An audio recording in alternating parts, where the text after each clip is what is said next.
मुझे जरूर लगता है कि देश में जो लोग लेखन के शौकीन हैं वे जरूर इस पर अब गौर करेंगे, लिखेंगे कि ये 250 सत्र ये अपने आप में समय व्यतीत हुआ ऐसा नहीं है, एक विचार यात्रा भी रही है।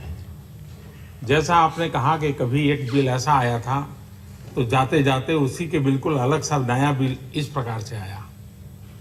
समय बदलता गया, परिस्थितियां बदलती गई और इस सदन ने बदली हुई परिस्थितियों को आत्मसात करते हुए अपने को ढालने का प्रयास किया।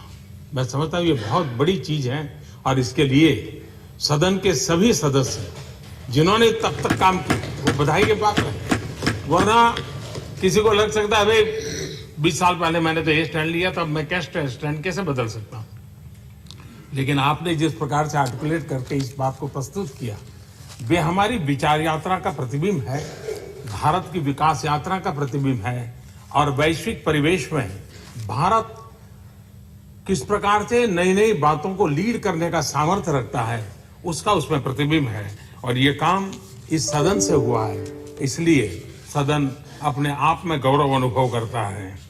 मेरे लिए सौभाग्य का विषय है कि आज इस महत्वपूर्ण अवसर का साक्षी बनने का और इसमें शरीक होने का मुझे अवसर मिला है।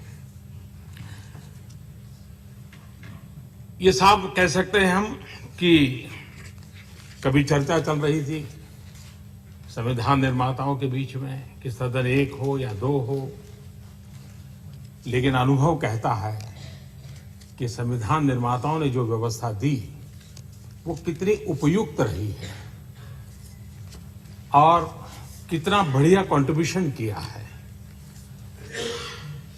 अगर निचला सदन जमीन से जुड़ा हुआ है तो उपला सदन दूर तक देख सकता है और इस प्रकार से भारत की विकास यात्रा में निचले सदन से जमीन से जुड़ी हुई तत्कालीन चीजों का अगर प्रतिबिंब व्यक्त होता है तो यहां बैठे हुए महानुभावों से, क्योंकि ऊपर है, ऊपर वाला जरा दूर का देख सकता है, तो दूर की दृष्टि का भी अनुभव इन दोनों का कॉम्बिनेशन इन हमारे दोनों सदनों से हमको देखने को मिलता है। इस सदन ने कई ऐतिहासिक पल देखे हैं, इतिहास बनाया भी है और बनते हुए इतिहास को देखा भी है और जरूरत पड़ने पर उस इतिहास को मोड़ने में भी इस सदन ने बहुत बड़ी सफलता पाई है।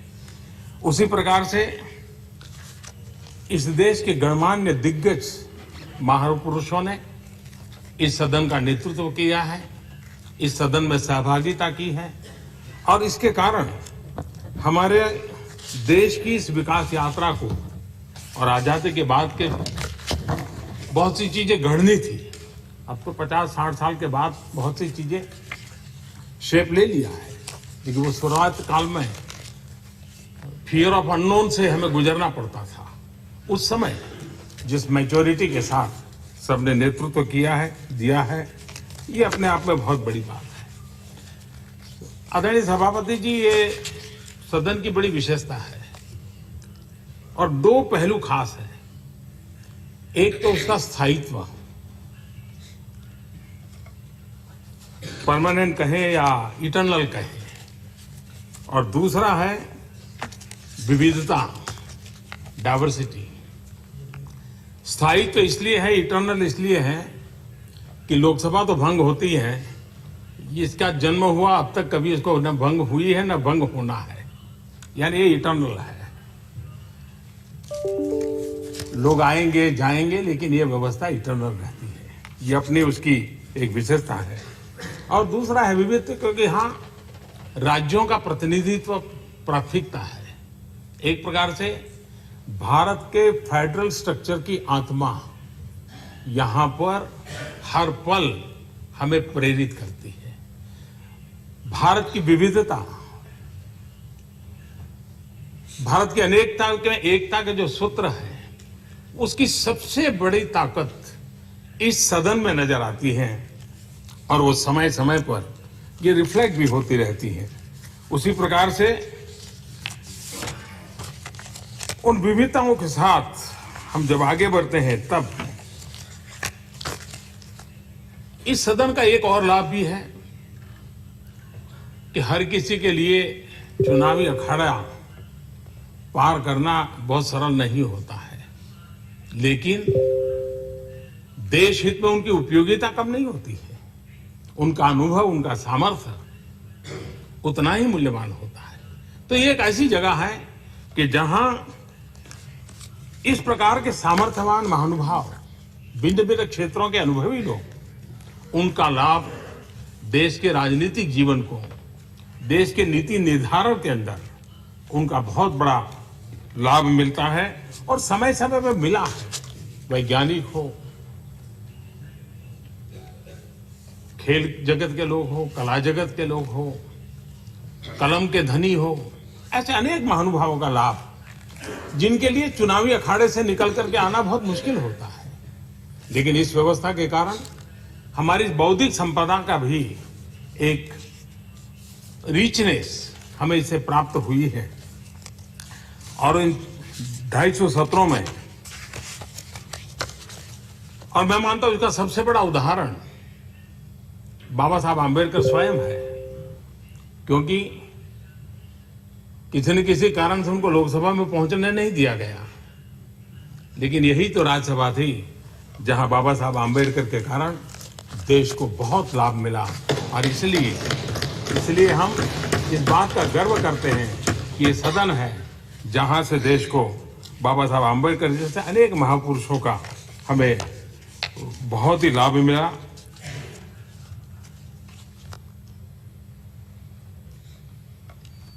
ये भी देखा गया है कि एक लंबा कालखंड ऐसा था कि जहां विपक्ष जैसा कुछ खास नहीं था, विरोध भाव भी बहुत कम था।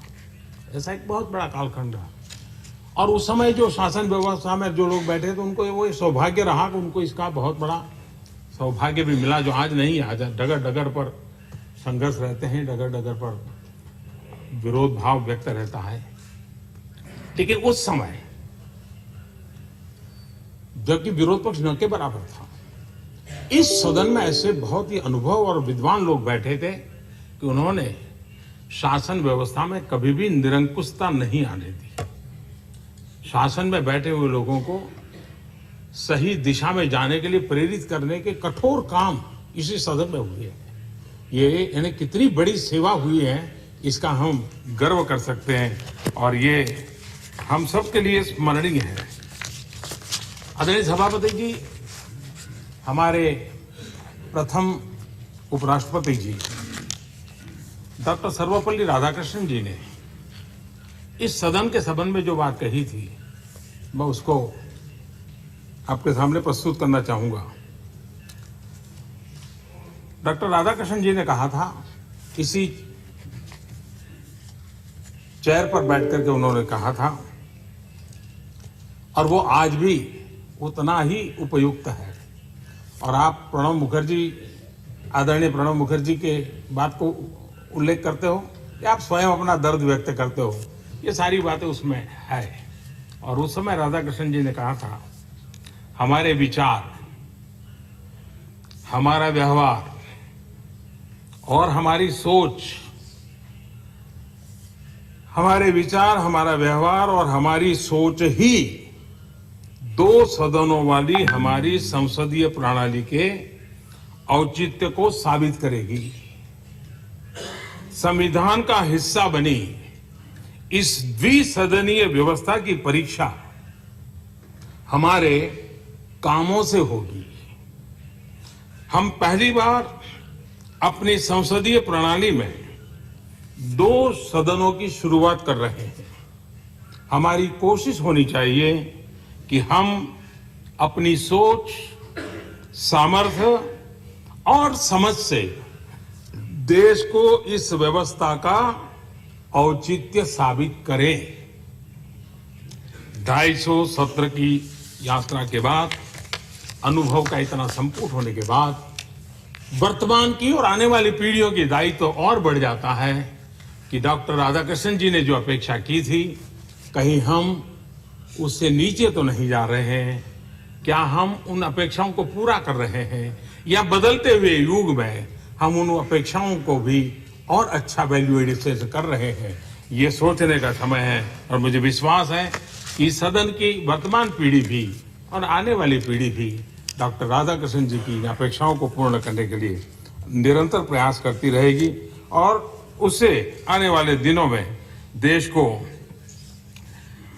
अगर जैसा अभी आदरणीय सभापति जी ने कहा, अगर हम पिछले 250 सत्रों की विवेचना करें तो कई महत्वपूर्ण ऐतिहासिक बिल यहाँ पास हुए हैं, जो एक प्रकार से देश के कानून बने, देश के जीवन को चलाने का आधार बने हैं।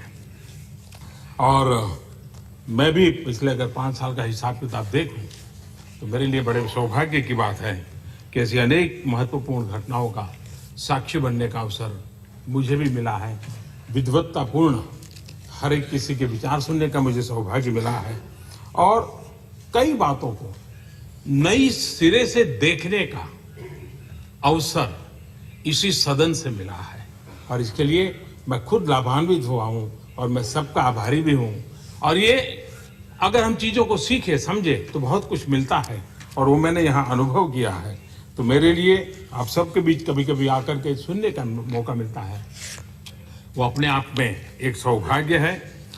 अगर हम पिछले 5 साल के तौर देखें, यही सदन है जिसने 3 तलाक का कानून होगा कि नहीं होगा, हर एक को लगता था यहीं पर अटक जाएगा, लेकिन इसी सदन की मैच्योरिटी है कि उसने एक बहुत बड़ा महत्वपूर्ण विमेन एम्पावरमेंट का काम इसी सदन में किया।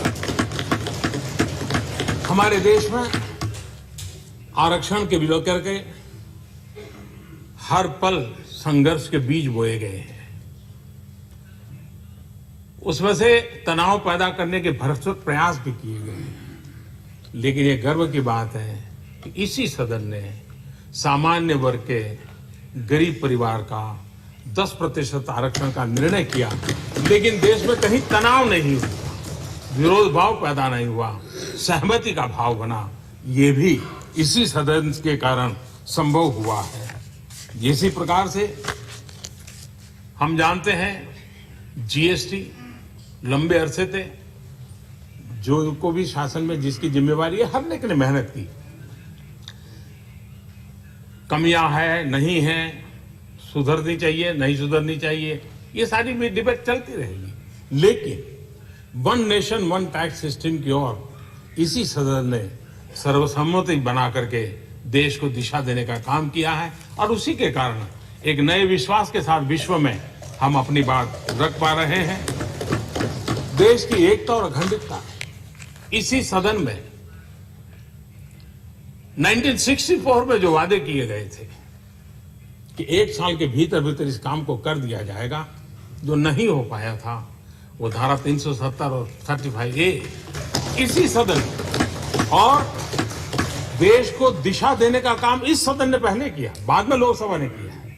और इसलिए ये सदन अपने आप में देश की एकता अखंडता के लिए इतने महत्वपूर्ण निर्णय के अंदर इतनी जो भूमिका अदा की है, वो अपने आप में, और ये भी एक विशेषता है इस सदन, इस बात के लिए जिस बात को भी याद करेगा कि संविधान के अंदर धारा 370 आई, उसको इंट्रोड्यूस करने वाले मिस्टर एन गोपालास्वामी, वो इस सदन के पहले नेता थे, फर्स्ट लीडर थे वो, तो उन्होंने इसको रखा था, और इसी सदन ने उसको निकालने का काम भी बड़े गौरव के साथ करके, वो एक घटना अब इतिहास बन चुकी है, लेकिन यहीं पर हुआ है।